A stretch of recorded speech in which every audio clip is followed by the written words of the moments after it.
2040, Deputy Chief Minister. What is the time? Adhyaksha, if you all demand for one question only, how it is possible? గౌరవ సభ్యులందరూ కూడా చాలా బాధ్యతతో ఉన్న వాళ్ళు 10:35 అయిపోయింది. ఫస్ట్ క్వశ్చన్ లో ఉన్నాము.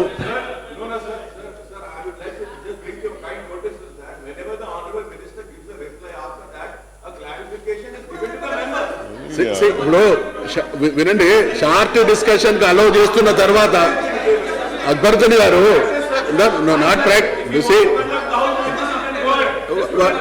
See again you question. No, this is 10:35.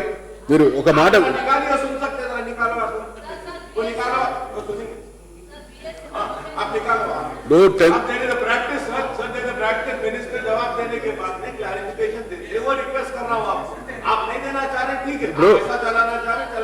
वैसा नहीं मेंबर सर, अरे हमारे बात भी सुनिए जी. आप जो बोले ना हम भी बोलने दो. 10:35 అయిపోయింది. వాళ్ళు అడిగినారు, ఆయన ఆన్సర్ చేసినారు, షార్ట్ డిస్కషన్ కోరినారు, షార్ట్ డిస్కషన్ గా ఆలోచిస్తున్నారు. మీరు ఈ క్వశ్చన్ తోనే మొత్తం హౌస్ నడుపుతామంటే నడుపుతాం. I don't have any objection sir. అడగండి.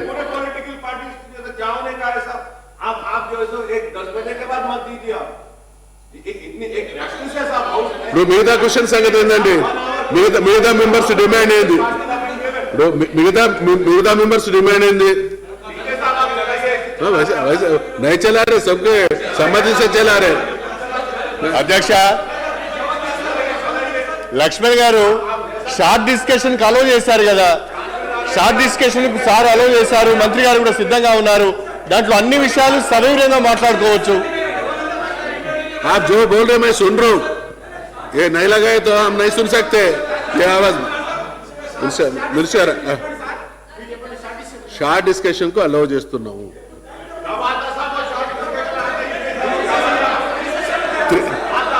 ఒకసారి షెడ్యూల్ చూసి చేస్తారు మినిస్టర్ గారు. అధ్యక్ష, ఏ ప్రశ్నకు సమాధానం అవునండి. బి ప్రశ్నకు సమాధానం రాష్ట్రంలో 8,68,000 మంది విద్యార్థులకు లబ్ధి చేకూరుస్తూ 3,472 ఉన్నత పాఠశాలలో డిజిటల్ విద్యను అమలు చేయడం అవుతున్నది. సి ప్రశ్నకు సమాధానం అవునండి. డి ప్రశ్నకు సమాధానం 16 నవంబర్ 2016 నుండి డిజిటల్ తరగతులను ప్రారంభించడం అయింది. సతీష్ కుమార్ గారు.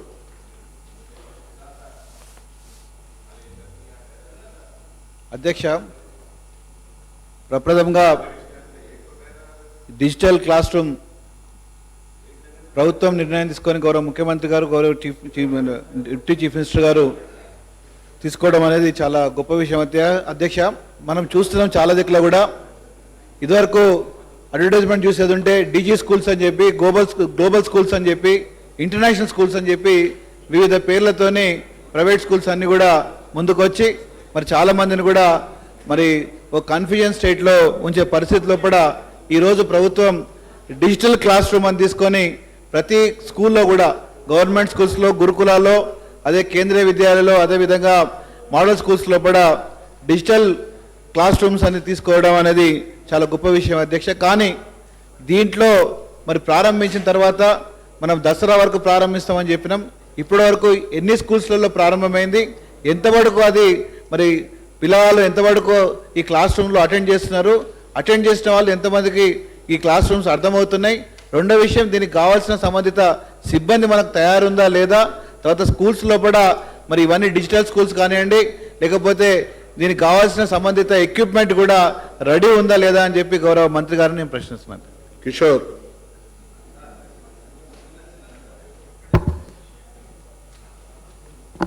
అధ్యక్ష, డిజిటల్ తరగతులు ప్రారంభిస్తున్నామని చెప్పేసి మంత్రివర్యులు చెప్పారు. అధ్యక్ష,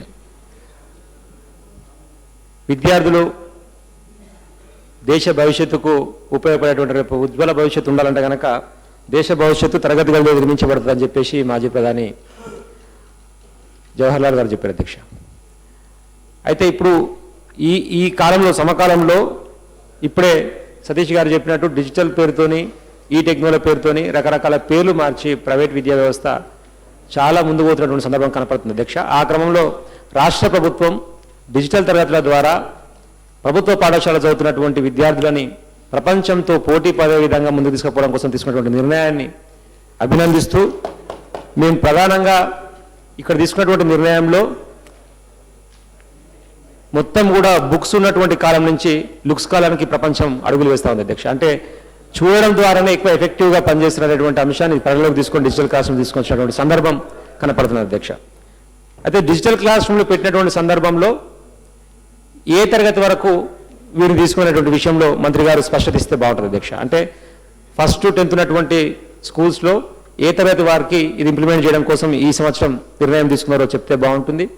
అదేవిధంగా డిజిటల్ క్లాస్ రూమ్కు సంబంధించి వారికి ప్రత్యేకమైనటువంటి శిక్షణ ఇస్తామని చెప్పేసి అంటున్నారు.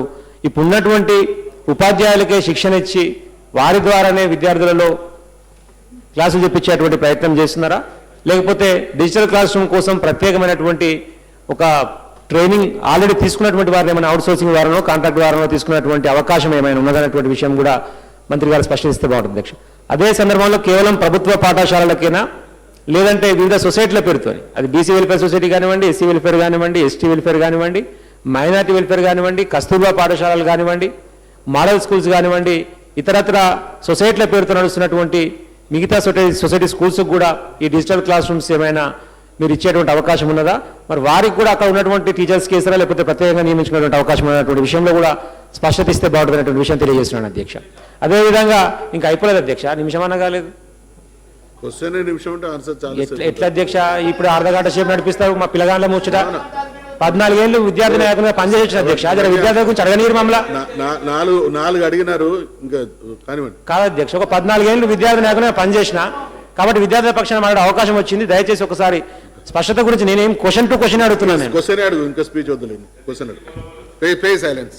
అదేవిధంగా ఈ కొంతమంది ఎవరైతే ఇతరత్ర ఎన్జిఓస్ నుంచి వచ్చి కూడా డిజిటల్ క్లాస్ రూమ్స్ ఇతర స్కూల్స్లో ఇవ్వడానికి సిద్ధంగా కనపడుతున్నారు అధ్యక్ష. వారి సహాయ సహకారాలు తీసుకొని వారు ఇచ్చేటువంటి వాటిని కూడా పరిగణలోకి తీసుకొని ముందుకు పోయేటువంటి అవకాశం ఉందా ఈ డిజిటల్ క్లాస్ రూమ్స్ విషయంలో అనేటువంటి దాన్ని కూడా మంత్రిగా అడుగుతున్నారు అధ్యక్ష. అదే సందర్భంలో ఆన్లైన్ ద్వారా ఒక వెబ్సైట్ త్రూ వచ్చేటువంటి దాన్ని టెలికాస్ట్ చేస్తారా, లేకపోతే రెగ్యులర్గా దీన్ని ఏమైనా రికార్డ్ చేసినటువంటి సిడీస్ని స్కూల్స్కి ఇచ్చేసి వారినే ఆ సందర్భాన్ని బట్టి టైంని బట్టి వారిని టెలికాస్ట్ చేసుకోమంటున్నటువంటి విషయంలో కూడా వారు స్పష్టత ఇస్తే బాగుంటుందనేటువంటి విషయాన్ని మీ ద్వారా మంత్రి గారిని అడుగుతూ సెలవు తీసుకుంటున్నాను అధ్యక్ష. Speaker sir, through you I would like to ask the Honorable Minister Sahab some few specific questions only sir. Sir, I would like to know from the Honorable Minister Sahab what exactly is this digital training and digital teachers and how is it beneficial and how much is it useful sir? One thing sir. Sir, I would also like to know the second question sir, what are the problems faced by the teachers in school? Because almost the half of the academic year of 2016 and 17 is completed. Now in the middle of the academic year, we have started this digital program, sir. Sir, how would this help? I would like to know, sir. Sir, and also the Honorable Minister Sahab, I would like to know from this how many Urdu medium schools will be provided with this digital classroom project introduced in Urdu medium also I would like to know, sir. Sir, in the rural areas, so many schools are not having power connections, sir. Sir, what are we doing for those schools where there is no power and how this digital will go, sir? And sir, most important is that, sir, I'm not criticizing, please do not take it as a criticism, sir. Sir, the state government is not providing a single rupee for the maintenance of schools. Sir, like sweepers, attenders, bathroom cleaning, power bill, etc. I would like to know from the Honorable Minister Sahab, how are we going to maintain this digital classroom, sir? And are we allocating some amount for maintenance of this digital classrooms, and without any technical person and an electrician in every school, can we run this sir? And also sir, lastly, sir, there are thousands of teachers posts which are vacant in government schools, sir. Sir, how the government will maintain this program successfully is a question mark, sir. And also I would like to know, sir, lot of theft happens in government schools. How are we going to protect this digital equipment which would be provided in schools? Because this is also very important, sir. And lastly, sir, how much of budget is required for infrastructure and estimated amount to maintain the software and hardware for this digital program, I would like to know from Honorable Minister, sir. And most schools are not having, once again I'm saying, sir, that they do not have a proper security, sir. So please kindly arrange security, this is very important. Sir, police stations को पैसे दे रहे साहब police वालों को, police station maintenance के वास्ते, school maintenance को भी कुछ पैसे दे दीजिए साहब, that is very important sir. Police वालों को पैसे की कमी नहीं है साहब, कहीं से भी बहुत आते, स्कूल में बहुत है, इसके लिए कुछ दीजिए, मेरी आपसे रिक्वेस्ट है. तो थैंक यू.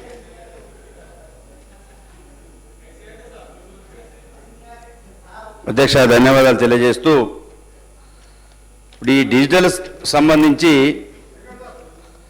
మనం 3472 ఉన్నత పాఠశాలలో పెట్టామని చెప్పారు సార్. చాలా పాఠశాలలో సోదరులు చెప్పినట్టుగా ఈ పవర్ కనెక్షన్స్ లేక ఈ పని చేయట్లేదు, దొంగతనాలు కూడా జరుగుతున్నాయి. ఇప్పటికే మా దగ్గర కూడా కొన్ని జరిగినాయి.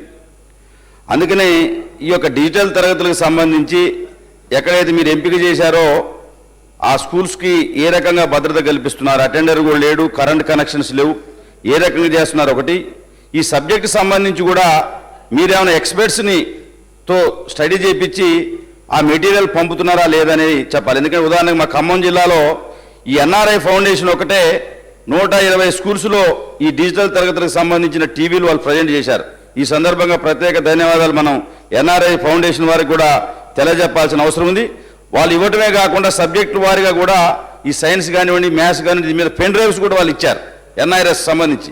ఈ యొక్క ఆలోచన కూడా ఇతర ప్రాంతాలకు మనం విస్తరించే విధంగా చేసే ఆలోచన ఏమైనా ఉన్నదా అని చెప్పి కోరుతూ, మూడోది సార్, ఇప్పుడు మన టీవీ ప్రోగ్రాం కూడా ఒకటి నడుస్తుంది, కానీ ఇది లోకల్ టీవీస్కి అనుసంధానం చేయకపోవటం వల్ల ఈ కేబుల్ని డిష్ యాంటీనాని కోతులు కొట్టేస్తున్నాయి. కొన్ని చోట్ల ఈ లోకల్ టీవీ ఛానల్స్కి కేబుల్ కనెక్షన్ ఇవ్వటం వల్ల సక్రమంగా నడుస్తున్నాయి. అవి కోతుల బెడద ఉన్న ప్రాంతాల్లో ఆ యాంటీనాస్ మొత్తం కూడా ఖరాబ్ అయి పనిచేయట్లేదు. మరి ఈ మన టీవీ గతంలో అనుకున్న ఫలితాలు సాధించలేదు.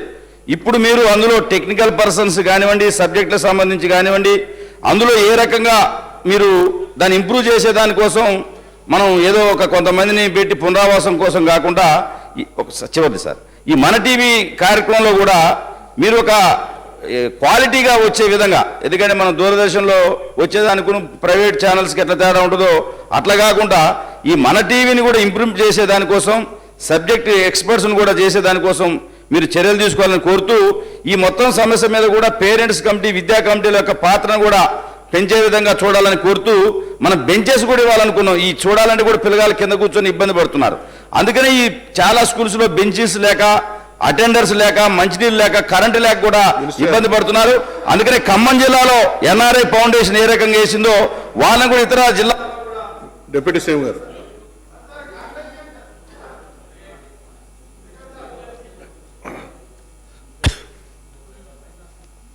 అధ్యక్ష,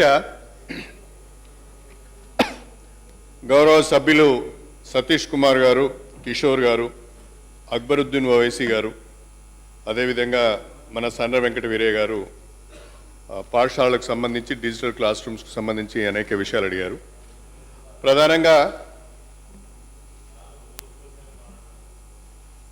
ప్రభుత్వ పాఠశాలల్లో డిజిటల్ క్లాసెస్ను కూడా ఇంట్రడ్యూస్ చేయాలనే ఆలోచనలో భాగంగా ప్రస్తుతము ఈ విద్యా సంవత్సరం 3472 పాఠశాలల్లో డిజిటల్ క్లాస్ రూమ్స్ను ప్రారంభించడం జరిగింది. అధ్యక్ష, దీంట్లో ప్రభుత్వ అధీనంలో ఉన్న జిల్లా ప్రజా పరిషత్ గవర్నమెంట్ హై స్కూల్స్ను, మోడల్ స్కూల్స్ను, కేజీబీవీస్ను, ఆల్ టైప్స్ ఆఫ్ రెసిడెన్షియల్ స్కూల్స్లలో కూడా మొదటి దశలో డిజిటల్ క్లాస్ రూమ్స్ను ఇంట్రడ్యూస్ చేస్తున్నాం.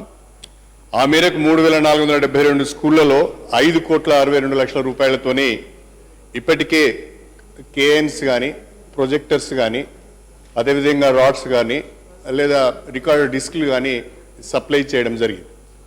రెండవది 3472 స్కూళ్లలో ఎక్కడైతే మేము డిజిటల్ క్లాస్ రూమ్ స్టార్ట్ చేసినామో పవర్ సప్లై ఉన్న హై స్కూల్స్లో మాత్రమే ఈ ప్రస్తుతానికి ఇవి ప్రారంభించడం జరిగింది. రెండవ దశలో మిగతా హై స్కూల్స్లో ప్రారంభించే ముందు పవర్ సప్లై ఉంటేనే ఆ స్కూళ్ళల్లో ఈ డిజిటల్ క్లాస్ రూమ్స్ కూడా స్టార్ట్ చేయాలని ఆలోచన పెట్టుకున్నాం. అదేవిధంగా కిషోర్ గారు మన సతీష్ కుమార్ గారు మాట్లాడుతూ ఈ ఎక్విప్మెంట్ కానీ లేదా ఈ కంటెంట్ కానీ ఏమైనా మీరు చెక్ చేశారా, ఇది రికార్డ్ చేసిన కంటెంట్ మాత్రమే పంపిస్తున్నారని ఒక మాట అడిగారు. మేము SCERT ద్వారా సైట్ ద్వారా 6వ తరగతి నుంచి 9వ తరగతి వరకు ప్రధానంగా మ్యాథమెటిక్స్, సైన్సెస్, అదేవిధంగా ఇంగ్లీష్లో మేమే కంటెంట్స్ డెవలప్ చేసి వాటిని రికార్డ్ చేసి స్కూల్స్కు పంపించడం జరుగుతున్నది. రికార్డెడ్ కంటెంటే కాకుండా మన టీవీ ద్వారా కూడా లైవ్ క్లాసెస్ కూడా కండక్ట్ చేస్తున్నాం. వెంకటే వీరయ్య గారు మాట్లాడుతూ మన టీవీని మీరు ఉపయోగించుకోవచ్చు, కేబుల్ నెట్వర్క్ కనుక ఉంటే బాగుంటుందన్నారు. మన ఐటీ శాఖ మాత్యులు రామారావు గారు కూడా ఈ కేబుల్ యజమానులతోని కూడా వారు ప్రత్యేకంగా మాట్లాడడం జరిగింది. మన టీవీని అన్ని గ్రామాల్లో కూడా కేబుల్ నెట్వర్క్ కూడా ఉన్నది కాబట్టి కేబుల్ నెట్వర్క్ను కూడా ఉపయోగించుకొని అన్ని స్కూళ్ళల్లో కూడా ఆన్లైన్, ఆఫ్లైన్ 2 రకాలుగా కూడా ఈ డిజిటల్ క్లాస్ రూమ్స్ను నడిపించాలని ఆలోచనలో ఉన్నాం. ఇక ఈ డిజిటల్ క్లాస్ రూమ్స్ స్టార్ట్ చేయడం వలన ఉపాధ్యాయులకు ఇవి సహాయంగా ఉంటాయే తప్ప సప్లిమెంటేషన్ మాత్రమే ఉంటుంది తప్ప ఉపాధ్యాయుని తొలగించి డిజిటల్ క్లాస్ రూమ్స్ను మనం చేయడం లేదు. అక్బరుద్దీన్ గారు అన్నారు వీటి వలన ఏం ఉపయోగం అని. వీటి వలన విద్యార్థి ఆడియో, వీడియో 2 రకాలుగా కూడా విద్యార్థి పాఠాలు నేర్చుకునే అవకాశం ఉంటుంది. ఫిజికల్గా, విజువల్గా. ఫిజికల్గా ఒక ఫోటో చూసి ఆ ఫోటోలో ఉన్న విషయాలన్నీ కూడా అర్థం చేసుకునే అవకాశం ఉంటుంది కాబట్టి డిజిటల్ క్లాస్ రూమ్స్ పిల్లవాని యొక్క అండర్స్టాండింగ్ లెవెల్స్ని కానీ లెర్నింగ్ లెవెల్స్ని కానీ పెంచడానికి ఉపయోగపడతాయి. అది టీచర్కు సప్లిమెంటేషనే తప్ప టీచర్కి రిప్లేస్మెంట్ మాత్రం కాదు అని చెప్పి ఈ సందర్భంగా మీ ద్వారా గౌరవ సభ్యులకు తెలియజేసుకుంటున్నాను. ప్రధానంగా చాలా స్కూల్స్లలో మినిమం మెయింటెనెన్స్ లేదు, వాచ్ అండ్ వార్డ్ లేదు, అనేక రకాలుగా స్కూల్స్ ఇబ్బంది పడుతున్నాయని ఒక మాట మాట్లాడడం జరిగింది. నేను ఈ సంవత్సరమే మన రాష్ట్రంలో ఉన్న అన్ని పాఠశాలల్లో కూడా స్కూల్ గ్రాంట్స్ను సర్వశిక్ష అభియాన్ నుంచి RMSA నుంచి రిలీజ్ చేయడం జరిగింది. 63 కోట్ల రూపాయలు ఇప్పటికే స్కూల్ గ్రాంట్స్ రూపంలో పాఠశాలకు విడుదల చేశాం. ప్రైమరీ స్కూల్స్కు, అప్పర్ ప్రైమరీ స్కూల్స్కు 50,000 రూపాయల చొప్పున 100కు పైన ఎన్రోల్మెంట్ ఉన్న హై స్కూల్స్లలో 1,00,000 రూపాయల చొప్పున స్కూల్ గ్రాంట్స్ రిలీజ్ చేసినాం. స్కూల్ మేనేజ్మెంట్ కమిటీలను హై స్కూల్ అయితే 2 వర్కర్స్ని పెట్టుకోమని చెప్పాం.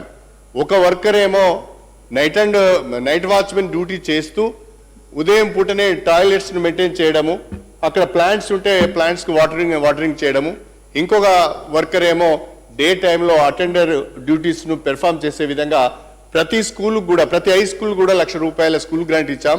ప్రతి అప్పర్ ప్రైమరీ స్కూల్కు, ప్రతి ప్రైమరీ స్కూల్కు 50,000 రూపాయల గ్రాంట్ ఇవ్వడం జరిగింది. నేను గౌరవ శాసనసభ్యులందరినీ కోరుతున్నాను, హైదరాబాద్లో ఉన్న హై స్కూల్స్ కూడా మేము స్కూల్ గ్రాంట్స్ రిలీజ్ చేసినాము. మీరు స్కూల్కి వెళ్ళినప్పుడు ఒకసారి చెక్ చేయండి. మరి మంత్రి గారు సభలో చెప్పారు 1,00,000 రూపాయలు విడుదల చేశామని, మీకు వచ్చాయా, మీరు 2 వర్కర్స్ పెట్టుకున్నారా లేదా అని దయచేసి అందరూ కూడా మీరు అడగండి. ఒకవేళ పెట్టుకోకపోతే ఎందుకు పెట్టుకోలేదు, కారణాలు ఏంటో మీరు తెలుసుకుని నాకు చెప్పినట్లయితే ఎక్కడైనా ఏదైనా సమస్య ఉంటే దాన్ని రెక్టిఫై చేయడానికి కూడా నేను సిద్ధంగా ఉన్నాను. వాస్తవంగా అనేక సంవత్సరాలుగా స్కూల్లో రెగ్యులర్ ఎంప్లాయీస్ లేకపోవడం, రెగ్యులర్ వర్కర్స్ లేకపోవడం వలన టాయిలెట్స్ కట్టినా ఉపయోగపడే దుస్థితి వచ్చింది. దాన్ని దృష్టిలో పెట్టుకునే నేను ఈ విద్యా సంవత్సరము 63 కోట్ల రూపాయలు స్కూల్ గ్రాంట్స్ రూపంలో పాఠశాలకు ఇవ్వడం జరిగింది. వాటిని ఒకసారి ఎమ్మెల్యేస్ కూడా మీ నియోజకవర్గాలలో మానిటర్ చేయవలసిందిగా నేను ప్రత్యేకంగా కోరుతున్నాను. ప్రధానంగా ఉర్దూ మీడియం స్కూల్స్లో కూడా డిజిటల్ క్లాస్ రూమ్స్ స్టార్ట్ చేస్తారని ఒక మాట అడిగారు. వాస్తవంగా ఈ ఫేజ్లో చేయలేదు. కారణం ఏంటంటే ఉర్దూ మీడియంలో కంటెంట్ డెవలప్ కాలేదు. ఇప్పుడు నెక్స్ట్ 2017-18 అకాడమిక్ ఇయర్లో all Urdu medium schools, English medium schools, Telugu medium schools, government సెక్టార్లు ఏవైతే ఉన్నాయో వాటన్నిటిలో కూడా డిజిటల్ క్లాస్ రూమ్స్ స్టార్ట్ చేస్తున్నామని చెప్పి మీకు ఈ సందర్భంగా నేను సవినయంగా తెలియజేసుకుంటున్నాను. అది కాకుండా చాలా టీచర్ వేకెన్సీస్ ఉన్నాయి, అనేక వేల ఉపాధ్యాయ పోస్టులు ఖాళీగా ఉన్నాయి. మీరు ఏ రకంగా పాఠశాల నడిపిస్తున్నారని ఒక మాట అడిగారు. దానికి గాను ఈ సంవత్సరం జూలై మాసంలోనే దాదాపు 9,000 మంది విద్యా వాలంటీర్లను పొజిషన్ చేశాము. వాస్తవంగా డిఎస్సి నోటిఫికేషను ఇచ్చే సమయంలోనే డిస్ట్రిక్ట్ రీఆర్గనైజేషన్ వచ్చింది. డిస్ట్రిక్ట్ రీఆర్గనైజేషన్ వచ్చిన తర్వాత మా దగ్గర ఉన్న SGT పోస్టులు కానీ, స్కూల్ అసిస్టెంట్ పోస్టులు కానీ డిస్ట్రిక్ట్ క్యాడర్ పోస్టులు కాబట్టి ఆ పాత జిల్లాల ప్రకారం నోటిఫికేషన్ ఇస్తే లీగల్ ఇష్యూస్ వస్తాయనే ఉద్దేశంతోనే ఆగాము. ఇప్పుడు డిస్ట్రిక్ట్ రీఆర్గనైజేషన్ కూడా పూర్తి అయింది కాబట్టి త్వరలోనే డిఎస్సి నోటిఫికేషన్ అంటే through Telangana state public service commission ఈ ఉపాధ్యాయ పోస్టులను కూడా భర్తీ చేస్తామని చెప్పి మీ ద్వారా గౌరవ సభ్యులకు తెలియజేసుకుంటున్నాను. అదేవిధంగా మొత్తము మన రాష్ట్రంలో residential schools, model schools, KGBVs, government high schools, జిల్లా పరిషత్ హై స్కూల్స్ అన్ని కలుపుకొని 5,400 హై స్కూల్స్ ఉన్నాయి. ఈ 5,400 హై స్కూల్స్లలో 2017-18 విద్యా సంవత్సరం ప్రారంభమయ్యే నాటికి అన్ని స్కూల్స్లలో కూడా డిజిటల్ క్లాస్ రూమ్స్ ఫుల్ షేప్లో ఏర్పాటు చేస్తాం. ఈ డిజిటల్ క్లాస్ రూమ్స్ రన్ చేయడానికి వీలుగా మన ఆల్రెడీ పర్మనెంట్ టీచర్స్ స్కూళ్ళలో రెగ్యులర్ టీచర్స్ ఎవరైతే ఉన్నారో వాళ్ళకి ట్రైనింగ్ ప్రోగ్రామ్స్ కూడా జిల్లాల వారీగా కండక్ట్ చేస్తున్నామని చెప్పి తమ ద్వారా గౌరవ సభ్యులకు తెలియజేస్తున్నారు. Now question number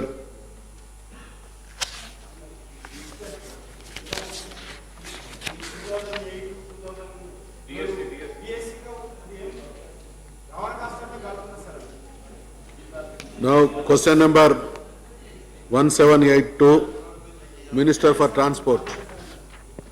అధ్యక్ష, మొదటి ప్రశ్నకు కృష్ణా వికారాబాద్ స్టేషన్ల మధ్య కొత్త రైల్వే కోసం ప్రాథమిక ఇంజనీరింగ్ మరియు ట్రాఫిక్ సర్వేను రైల్వే బోర్డు 24/6/2011 ఆమోదించిన అధ్యక్ష. బి ప్రశ్నకు లేదండి, రైల్వే శాఖ పూర్తి ప్రాజెక్టు నివేదికను అందిస్తుంది. మూడో ప్రశ్న, ఈ ప్రశ్నకు ఉత్పన్నం కాదండి. రామ్మోహన్ రెడ్డి గారు.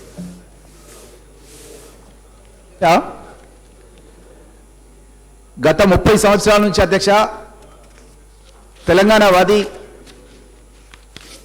మల్లికార్జున్ గారు కేంద్ర మంత్రివర్యులుగా ఉన్నప్పుడు మహబూబ్నగర్ పార్లమెంట్ స్థానం నుంచి ఎంతో ప్రయత్నం చేసి వికారాబాద్ నుంచి పరిగి నియోజకవర్గం ద్వారా నస్కల్, దాదాపూర్, కోస్గి, నారాయణపేట్, మక్తల్ అంటే 4 నియోజకవర్గాలకు ఈ రైల్వే లైన్ ఏర్పాటు చేయడానికి అని చెప్పి సర్వేలు పూర్తి చేయడం జరిగింది అధ్యక్ష. ఆ తర్వాత రాజశేఖర రెడ్డి గారు ముఖ్యమంత్రిగా ఉన్నప్పుడు 2008 సంవత్సరంలో నేను ఒక రిప్రజెంటేషన్ రాష్ట్ర ప్రభుత్వం ద్వారా కేంద్ర ప్రభుత్వానికి పంపించడం జరిగింది అధ్యక్ష. ఆ తర్వాత మునియప్ప గారు కేంద్ర రైల్వే శాఖ మంత్రి గారిని నేను స్వయంగా పరిగి నియోజకవర్గాన్ని తీసుకొచ్చి ఆ యొక్క రైల్వే లైన్ను 50% నిధులు శాంక్షన్ చేస్తున్నామన్న మాట పరిగి నియోజకవర్గంలో కేంద్ర రైల్వే శాఖ మంత్రిగా ఉన్నప్పుడు మునియప్ప గారు అనౌన్స్మెంట్ చేసినారు అధ్యక్ష. ఆ తర్వాత మిగతా 50% కిరణ్ కుమార్ రెడ్డి గారు ముఖ్యమంత్రిగా ఉన్నప్పుడు పరిగి సమావేశం లోపల మిగతా 50% కూడా ఇస్తామన్న మాట అనౌన్స్మెంట్ చేయడం జరిగింది అధ్యక్ష. ఆ తర్వాత కేంద్ర ప్రభుత్వం నుంచి రాష్ట్ర ప్రభుత్వానికి ఒక లేఖ కూడా వచ్చింది అధ్యక్ష. ఆ లేఖ ప్రకారం ఏంటంటే ఇది పంకజ్ ద్వివేది గారికి మన మే మాసం లోపల 2012 లెటర్ ఇచ్చినారు అధ్యక్ష. ఈ లెటర్ ప్రకారం ఏంటంటే 50% నిధులు రాష్ట్ర ప్రభుత్వం ఇవ్వాలి, భూమి ఉచితంగా ఇవ్వాలి, ఈ రెండు కనుక ఇస్తే మేము రైల్వే లైన్ మంజూరు చేస్తామన్న మాట పంకజ్ ద్వివేది చీఫ్ సెక్రటరీ గారికి ఇచ్చినారు అధ్యక్ష. ఇది ఇచ్చిన తర్వాత ఆల్రెడీ దీనికి సంబంధించిన జీవో కూడా డ్రాఫ్ట్ తయారైంది అధ్యక్ష. ఇది జీవో మార్చి 2014 లోపల ఈ జీవో డ్రాఫ్ట్ తయారైన దాని లోపల government after careful consideration here by agree in principle for land free of cost and 50% cost sharing for construction of new broad gauge railway line between Krishna, Maktal and Vikarabad stations, Pargi 121.70 kilometers, keeping in view of total project cost 787.70 crores as informed by South Central Railway, which includes the land cost of 36.83 crores and 50% of the cost of the project. అయితే దీని ప్రకారం అధ్యక్ష రాష్ట్ర ప్రభుత్వం in principle కేంద్ర ప్రభుత్వం ఇచ్చిన లేఖకు ఒప్పుకొని దీనికి లెటర్ రాయడం జరుగుతుందని చెప్పి డ్రాఫ్ట్ జీవో తయారయ్యి 2014 తయారయ్యి పెండింగ్ ఉంటే అధ్యక్ష నేను మొన్న 16వ తేదీ రోజు ముఖ్యమంత్రి గారిని స్వయంగా మన అసెంబ్లీలో తన కార్యాలయంలో కలిసి ఇది విద్యార్థులు, రైతులు వాళ్ళు పండించిన పంటలు హైదరాబాద్ కానీ ఎక్కడికైనా మార్కెట్ చేసుకోవాలన్నా, చదువుకొని మళ్ళీ గ్రామాలకు రావాలన్నా సరే ఈ రైల్వేలలో పోవడం మూలంగా అనుకూలంగా ఉంటుంది, మంచి విద్యను అభ్యసిస్తారు, ఉద్యోగాలు వస్తాయన్నమాట ముఖ్యమంత్రి గారి దృష్టికి తీసుకెళ్తే ముఖ్యమంత్రి గారు తక్షణమే స్పందించి ఆల్రెడీ స్మితా సబర్వాల్ గారికి ఆదేశాలు ఇచ్చినారు. 16వ తేదీ రోజు ఈ ఫైల్ను శాంక్షన్ గురించి పుట్టప్ చేయమని చెప్పి. నేను గౌరవ మంత్రివర్యులు మహేందర్ రెడ్డి గారిని కోరుతున్నాను, మీరు చొరవ తీసుకొని తొందరలోనే ఆ ఫైల్ సంతకం చేపించి ఢిల్లీకి పంపిస్తే మనకు వచ్చే రైల్వే బడ్జెట్ లోపల Vikarabad Makthal railway minister 1 second. Speaker sir, ఇది మొదటి నుంచి వికారాబాద్ కృష్ణా రైల్వే లైన్ మీద పెండింగ్ ఉంది. నా కొడంగల్ నియోజకవర్గం నుంచి పోద్ది స్పీకర్ సార్. యాక్చువల్గా ఈ ఫైల్ ప్రాసెస్ అయిపోయి ఈవెన్ ట్రాన్స్పోర్ట్ మినిస్టర్ గారు కూడా సంతకం పెట్టినరు. సీఎం పేషీలో పెండింగ్ సార్. ఇది 50% state contribution, 50% central government contribution. అంటే ఎస్వైల్ అంటే గవర్నర్ గారు ప్రెసిడెంట్ రూల్ ఉన్నప్పుడు అప్రూవల్ ఇచ్చిండ్రు, లయోవర్ గవర్నమెంట్ డెసిషన్ తీసుకొని జీఓఎం అని ఫైల్ ప్రాసెస్ చేసిండ్రు. తర్వాత ఫైనాన్స్ అండ్ ట్రాన్స్పోర్ట్ R&D వాళ్ళు కూడా ఫైల్ క్లియర్ చేసిండ్రు సార్. సీఎం గారి పేషీలో పెండింగ్ ఉంది. ఓఎస్డీ రాజశేఖర రెడ్డి గారి దగ్గర ఫైల్ పెండింగ్ ఉంది. ఫైల్ నెంబర్ నేను తీసుకురాలేదు, వారి దగ్గర ఉంది. ఒక్కసారి ప్రభుత్వం, ఎందుకంటే నా కొడంగల్ నియోజకవర్గంలో లైమ్ స్టోన్ డిపాజిట్స్ చాలా ఎక్కువ ఉన్నాయి. 5 million metric tons cement factory పెట్టడానికి కూడా అనుమతులు అన్నిటిని ఇచ్చిండ్రు.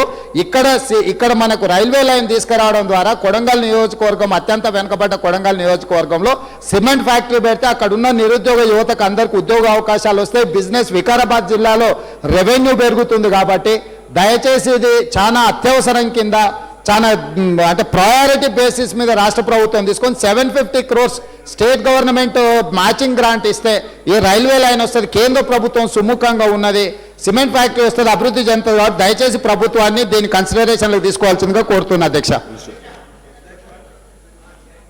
అధ్యక్ష, గౌరవ సభ్యులు రేవంత్ రెడ్డి గారు 1 సెకండ్.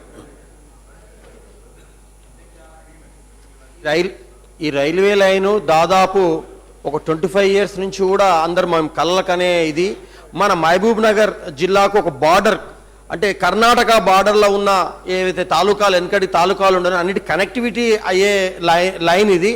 ప్రతి ఒక్కరు కూడా, అది మక్తల్ నియోజకవర్గం కావచ్చు, నారాయణపేట నియోజకవర్గం కావచ్చు, కొడంగల్ నియోజకవర్గం కావచ్చు, ఈవెన్ వికారాబాద్ తాండూరు కావచ్చు, ఈ లైన్ ద్వారా ఎన్నో ఏండ్ల నుంచి ఉన్న ఒక కళ నెరవేరుతుంది. ఈ గవర్నమెంట్లో మనము దాన్ని త్వరగా ప్రాసెస్ చేసి మనం సెంట్రల్ గవర్నమెంట్ తెప్పించుకోవాలని మేము విజ్ఞప్తి చేస్తున్నాం అధ్యక్ష. గౌరవ సభ్యులు రేవంత్ రెడ్డి గారు, రాజేందర్ రెడ్డి, రామ్మోహన్ రెడ్డి గారు అడిగిన దానికి అధ్యక్ష, వికారాబాద్ కృష్ణా రైలు మార్గం మొత్తము 122 కిలోమీటర్లు ఉంది అధ్యక్ష. దీని అంచనా 785 కోట్లు 2011లో. మొదట్లో ఈ లైను వికారాబాదు, పరిగి, దోమ, కోస్గి, మక్తల్, కృష్ణాలుగా ఉంది అధ్యక్ష. దీని ఆదాయం అంచనా 7% వరకు ఉంటుంది. రెండోసారి ఈ లైను వికారాబాద్, పరిగి, కొడంగల్, దౌలతాబాద్, కృష్ణాలకు ప్రతిపాదించిన అధ్యక్ష. దీన్ని ROR అంచనా ఆదాయం 14% వరకు ఉంటుంది. ఈ రైలు మార్గము భూసేకరణకు రాష్ట్ర ప్రభుత్వం 38 కోట్లు అంచనా వేసింది. పెరిగిన అంచనాల ప్రకారం రైల్వే లైన్కు 1000 కోట్లు అవసరం ఉంటుంది అధ్యక్ష. ప్రస్తుతం రాష్ట్ర ప్రభుత్వం పరిస్థితిలో ఉన్నది. ఇది 50% నిధులు రాష్ట్ర ప్రభుత్వం మరియు భూమి ఫ్రీగా ఇవ్వాలని రైల్వే శాఖ కోరింది అధ్యక్ష. ఇది ప్రభుత్వం పరిశీలనలో ఉన్నది. గౌరవ రామ్మోహన్ రెడ్డి గారు కూడా ముఖ్యమంత్రి గారిని కలిసినారు. తప్పకుండా ఇది పరిశీలిస్తామని చెప్పినారు అధ్యక్ష. త్వరలోనే దీని మీద మళ్ళీ పూర్తిగా ఇన్ఫర్మేషన్ తీసుకొని పరిశీలిస్తాం అధ్యక్ష. Question number 1972, minister for transport.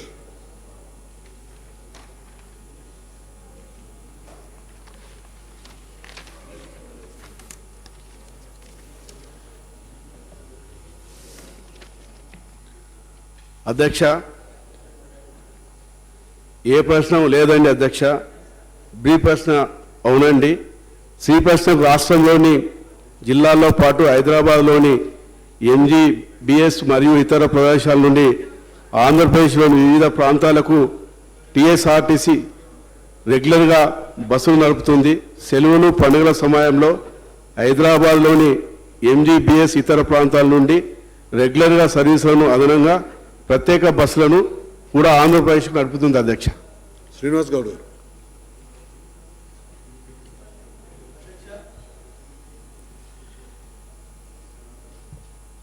ఇది ఆత్మగౌరవ సమస్య అధ్యక్ష. తెలంగాణ ఉద్యమమే ఆత్మగౌరవ పోరాటం అధ్యక్ష. నీళ్లు, నిధులు, నియామకాలుతో పాటుగా ఈ మూడిట్లో జోడించినటువంటి అంశము ఆత్మగౌరవం అధ్యక్ష. ఆ రోజు తెలంగాణ ఉద్యమంలో అన్ని వర్గాల వాళ్ళు ఉద్యమం చేస్తూ ఉన్నారు. మరి బంద్ చేయాలన్నా, సమ్మె చేయాలన్నా ఆర్టీసీ ముందుకు వస్తేనే అది బంద్ జరుగుతుంది. ఆర్టీసీ బస్సులు బయట తిరిగామంటే అది బంద్ సంపూర్ణం కాలేదనే భావన ఉంటుంది.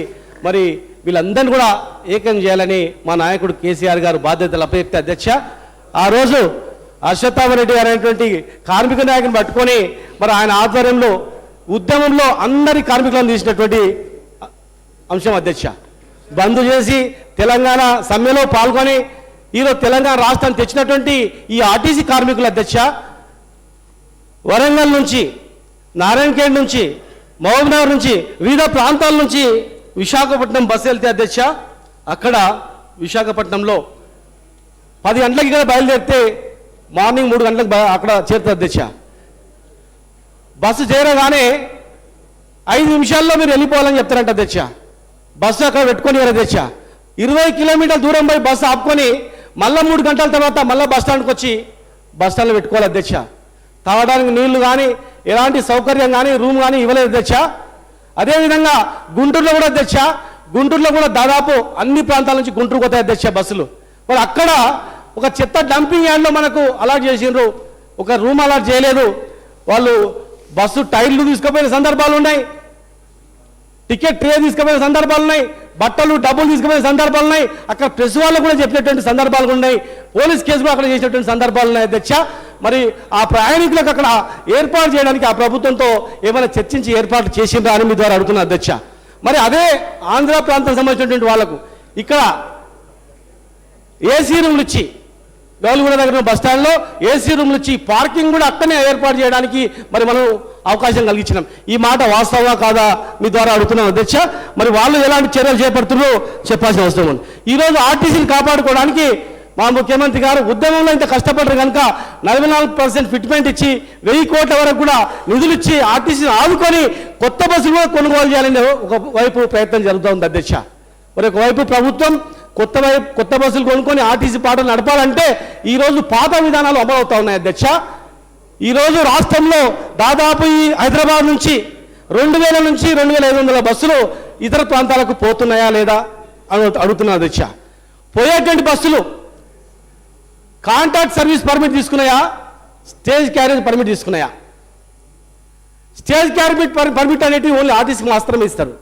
మరి ఈ బస్సులు, ఈ 2000 బస్సులు కాంట్రాక్ట్ క్యారేజ్ బస్సులు పర్మిట్ తీసుకొని కేవలం పెళ్లిళ్లకు, విహారయాత్రలకు మాత్రమే మనం పర్మిట్ ఇస్తాం అధ్యక్ష.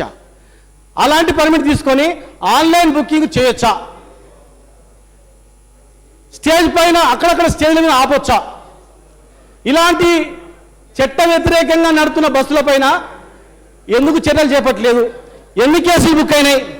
మరి ఆపడానికి ఎప్పట్లోగా ప్రయత్నం చేస్తుందో మీ ద్వారా అడుగుతున్నా అధ్యక్ష. మూడో అంశం అధ్యక్ష, ఈరోజు ఈ బస్సులలో ప్రైవేట్ గూడ్స్ ట్రాన్స్పోర్ట్ చేయడం మూలాన ఇన్సిడెంట్ ఏదైనా జరిగినప్పుడు మంటలు అంటుకొని ప్రాణాలు పోయినటువంటి సంఘటనలు అధ్యక్ష. మా మహబూబ్నగర్ జిల్లాలో పాలెంలో 2013 రోజు ఒక ఇన్సిడెంట్ అయింది అధ్యక్ష. 30/10/2013 రోజు ఒక బస్సు కాలిపోయింది అధ్యక్ష. కాలిపోయిన బస్సుకు కారణాలు ఆర్టీఏ అధికారులు మరి వాళ్ళపైన కేసులు పెట్టడం జరిగింది అధ్యక్ష. ఒకటి, ఎంట్రుకలు సరఫరా చేసినట్టు గూడ్స్ అందులో ఉన్నందుకు ఇన్సిడెంట్ జరగగానే తొందరగా మంటలు వచ్చినాయి, 45 మంది చనిపోయినని. మరి పర్మిట్ తీసుకున్నది 45 మందికి ప్యాసింజర్లకు పర్మిట్ తీసుకున్న అధ్యక్ష, అది వాస్తవమా కాదా? ప్రయాణిస్తున్నది 52 మంది, అంటే 7 మంది ఎక్కువగా ప్రయాణిస్తున్నారన్నమాట, వాస్తవమా కాదా? మరి పేరేమో జబ్బా ట్రావెల్స్ అని ఉంది, ఓనర్ ఏమో దివాకర్ రోడ్ లైన్స్ అని ఉంది. మరి వీళ్ళపైన ఏమైనా చర్యలు చేపట్టిందా? బాధితులకు ఏమైనా డబ్బులు ఇప్పించిందా? చాలామంది చనిపోయే కుటుంబాలు రోడ్ల మీద తిరుగుతూ ఉన్నారు. బాధితులు కొంతమంది అంగవైకల్యం కోల్పోయి కూడా తిరుగుతున్నారు. వాళ్ళపైన ఏమైనా రిహాబిలిటేషన్ చేయడానికి అని మరి ఆ ఇన్సిడెంట్ బాధితుల పైన అయినటువంటి వాళ్ళపైన ఏమైనా చర్యలు చేపడుతుందా? అది కూడా అడుగుతున్నారు అధ్యక్ష. మూడవ అంశం అధ్యక్ష, ఈరోజు ట్రాన్స్పోర్ట్ డిపార్ట్మెంట్లో కూడా ఎంవీఐ అధికారులు ఒక్కడే ఉంటారు అధ్యక్ష, ఒక కానిస్టేబుల్ లేకపోతే హోంగార్డు ఉంటారు అధ్యక్ష. వాళ్ళు ఆపడానికి ఎలాంటి సిబ్బంది కూడా ఉంటారు అధ్యక్ష. ఏదైనా గట్టిగా మాట్లాడితే ఈ దౌర్జన్యం చేసినటువంటి వాళ్ళు చాలా మంది ఉన్నారు అధ్యక్ష. ముఖ్యంగా ఈ ట్రాన్స్పోర్ట్ నిర్వాహకులు చాలా మంది రాజకీయంలో డైరెక్ట్గా ఉన్నటువంటి వాళ్ళు ఉన్నారు అధ్యక్ష. ఆ రాజకీయ ప్రమేయంతో వీళ్ళు ఏం చేస్తారన్న భయంతో కూడా వాళ్ళు అనుకున్న స్థాయిలో పనిచేయలేకపోతున్నారు అధ్యక్ష. మరి ఒక ఎంవీఐకి కొంతమంది కానిస్టేబుల్ను కొంతమంది సిబ్బందిని పెంచి వాళ్ళకి ఆత్మస్థైర్యం దెబ్బతినకుండా పనిచేసేటట్లు ఏమైనా చర్యలు చేపడుతున్నారని మీ ద్వారా అడుగుతున్న అధ్యక్ష. చివరిగా ఒకటి అధ్యక్ష, ఈరోజు ఆర్టీసీ అనేది చాలా మంది కార్మికులు, కొన్ని వేల మంది కార్మికులు, దానికి అనుసంధానంగా లక్షల మంది కుటుంబాలు బతుకుతున్నాయి అధ్యక్ష. ఆర్టీసీని కాపాడుకోవాల్సిన అవసరం ఉంది అధ్యక్ష. మరి కొత్త బస్సులు కొనుక్కోవడానికి ఏదైనా ప్రతిపాదన ఉందా? మా ముఖ్యమంత్రి గారు చాలా నిధులు ఇవ్వడం జరిగింది. మరి ఎప్పటి లోపల బస్సులు కొనుగోలు చేస్తారు? ఆర్టీసీలో చాలా అప్పులు ఉన్నాయి అధ్యక్ష. అప్పులు మాఫీ చేయడానికి ఏమైనా చర్యలు చేపడుతుందా? బలోపేతం చేయడానికి ఇంకా ఏమైనటువంటి చర్యలు చేపడుతుందో మరి అవన్నీ కూడా వివరంగా మీ ద్వారా వారిని వివరించాల్సిందిగా మేము అడుగుతున్నాం అధ్యక్ష. మినిస్టర్ గౌరవ సభ్యులు శ్రీనివాసరావు అడిగిన జవాబు అధ్యక్ష, ఉమ్మడి రాష్ట్రంలో ఆంధ్ర రాయలసీమ ప్రాంతాలకు ఎంజీబీఎస్ నుండి సర్వీసులు నడిపింది అధ్యక్ష. విభజన అనంతరం ఎంజీబీఎస్ నుండి కొత్తగా 99 సర్వీసులను ఏపీ ఇతర ప్రాంతాలు నడుపుతున్నాం. ప్రత్యేక కంట్రోల్ రూమ్ ఏర్పాటు చేసి నిర్వహణకు ఒక సీనియర్ డివిఎం స్థాయి అధికారితో పాటు ఒక సూపర్వైజర్, ఇతర సిబ్బంది విజయవాడ బస్ స్టేషన్ నియమించాము. తెలంగాణకు కేటాయించిన ప్లాట్ఫామ్ బస్సుల నుంచి ప్రయాణికులకు తీసుకుంటున్నాము. దసరా, సంక్రాంతి పండుగల సమయంలో ఏపీ ఇతర ప్రాంతాలకు ప్రయాణికుల కోసం ప్రత్యేక సర్వీసులను నడుపుతున్నాం. ఎల్బీ నగర్ నుండి మాత్రమే బస్సులను నడపడం జరుగుతుంది. రాష్ట్ర విభజన తర్వాత విజయవాడ బస్ స్టేషన్ నుండి టీఎస్ఆర్టీసీ బస్సులు పర్యవేక్షణ నిమిత్తము division manager 1, assistant manager 1, control 4 పెట్టడం జరిగింది అధ్యక్ష. 1 సంవత్సరం కాలంగా నియమించడం జరిగింది. విశాఖపట్నంలో ఏమీ సమస్య లేదు అధ్యక్ష. డిసెంబర్ నుండి పెట్టిన కేసులు వివరాలు ఈ విధంగా ఉన్నాయి అధ్యక్ష. కాంట్రాక్టు క్యారేజ్, స్టేజ్ క్యారేజ్ 81 కేసులు, మర్చెంట్ లగేజ్ తీసుకెళ్తే 65 కేసులు, ఇతర కేసులు 162 కేసులు, 308 కేసులు పెట్టడం అధ్యక్ష. అదేవిధంగా కొత్త బస్సుల గురించి కూడా అడిగిన అధ్యక్ష. 1400 బస్సులు కూడా తీసుకోవడం జరుగుతుంది. ఇంతకుముందు కూడా సభలో చెప్పడం జరిగింది. 350 కోట్లు కూడా మరి గౌరవ ముఖ్యమంత్రి గారు ఇచ్చినారు. ఆ బస్సెస్ అన్ని కూడా తీసుకొని లాంగ్ రూట్లల్లో విజయవాడ కానీ, అదేవిధంగా తిరుపతి కానీ, పుణ్యస్థలాలు ఎక్కడున్నాయో కూడా నడపడం కూడా జరుగుతుంది. విశాఖపట్నం కూడా నడుపుతున్నాం. ఆ లాంగ్ రూట్లలో కూడా నిజంగా కూడా డబ్బులు కూడా ఎక్కువ వస్తున్నాయి, లాభాలు కూడా వస్తున్నాయి. పల్లె వెలుగు బస్సులోనే చాలా నష్టం ఉంది కాబట్టి లాంగ్ రూట్ కొత్తవి కూడా నడపడం జరుగుతుంది. కాంట్రాక్ట్ క్యారేజ్, స్టేజ్ క్యారేజ్గా తిరగకూడదు. ఆన్లైన్ టికెట్లు బుక్ చేయరాదు. అట్లు చేసినట్టయితే చర్యలు తీసుకుంటున్నాం అధ్యక్ష.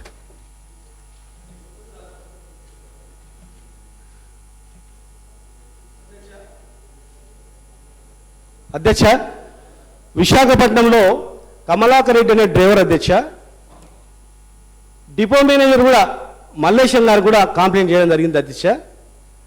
ఆయనని బస్సు ఆపగానే 5 నిమిషాల్లో అవమానపరిచి బయటకు పంపించడం జరిగింది. ప్రతిరోజు బస్సెస్ కూడా అక్కడ ఎక్కడ 10 నిమిషాల కన్నా ఎక్కువ ఆపనియరు. ఒక బస్సు ఆపితే 2 బస్సులు పక్కన వచ్చి పెట్టేస్తారు.